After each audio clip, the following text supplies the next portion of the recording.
worldly treats with no meats with Bob Smith. Sorry about the slight mix-up in alphabetical order. We're now headed to a British overseas territory, although this one's a bit of a unique case. Let's go to Akrotiri and Dhekelia. These two are a British Air Force base and a sovereign base area, both located in southern Cyprus.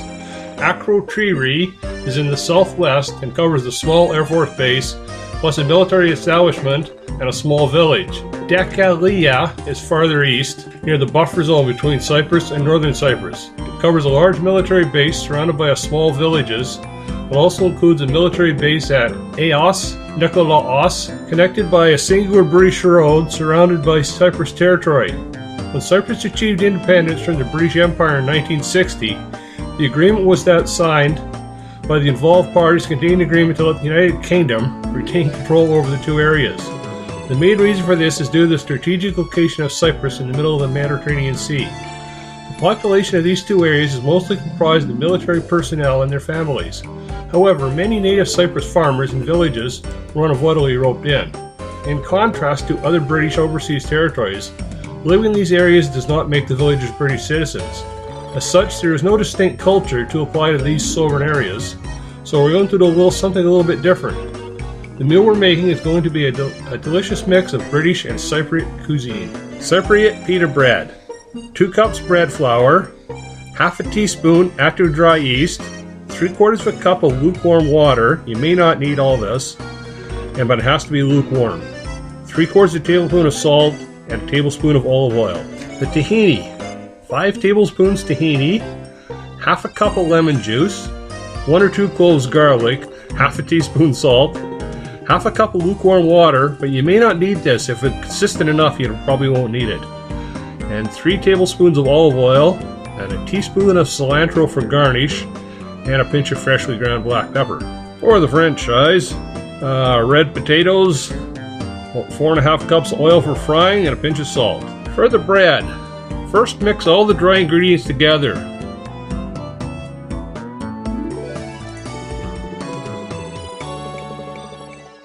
Slowly add the water until you get a smooth dough. It should not be sticky.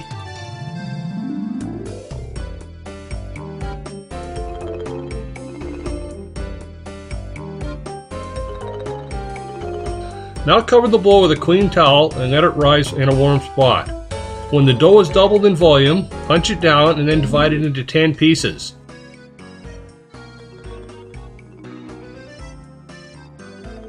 Shape the pieces into balls and cover for another 10 minutes or so. Then flatten each piece with your hand.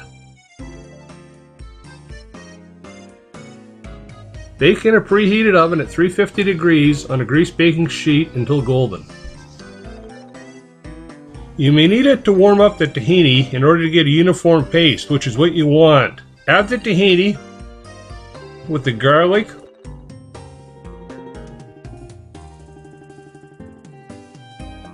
lemon juice, and salt.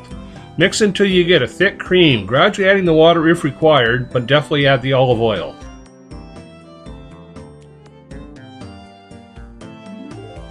Garnish with cilantro.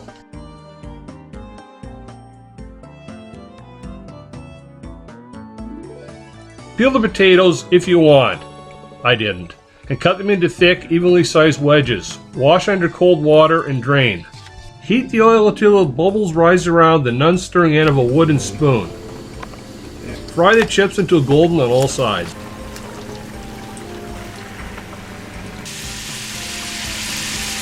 Drain the chips on a paper towel.